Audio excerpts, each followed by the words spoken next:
Hello everyone, তোমরা সবাই কেমন আছো? আশা করি সবাই খুব ভালো আছো, আমিও ভালো আছি। তো এখন আমি যাচ্ছি এক জায়গায়, সেটা হচ্ছে টোটোর জন্য দাঁড়িয়ে আছি। দেখো রোদ্দুরের মধ্যে টোটো পাওয়াই যাচ্ছে না। তো টোটোতে এখন যাব হচ্ছে আমার ছেলেকে আনতে। ছেলের স্কুল থেকে ফোন আসছিল, বললো যে তার শরীর খুব খারাপ, জ্বর এসছে। দেখো মায়ের মন্দির, মা খুব জাগ্রত আমাদের বাড়ির পাশেই। তো স্কুলে ঢুকে গেলাম। তো স্কুলের পরিবেশটা খুবই সুন্দর, খুব ঠান্ডা আছে এখানে, গাছ টাছ আছে তো তাই।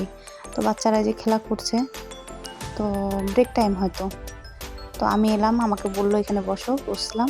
তো ওই যে বাচ্চারা সব ক্লাসে ঢুকছে, তো এদের দেখে খুবই ভালো লাগছে, নিজেদের সেই ছোটোবেলার কথা মনে পড়ে যাচ্ছে, যে হয়তো এত দামি স্কুলে পড়ি নেই, হ্যাঁ, তো তবুও তো একই সিস্টেম না, ভালো লাগে দেখে।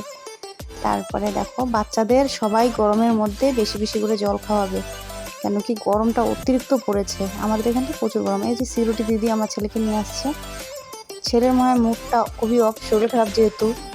তো বললাম কি হয়েছে, ধরে দেখলাম তো জ্বর নেই, এমনি পেটে ব্যথা।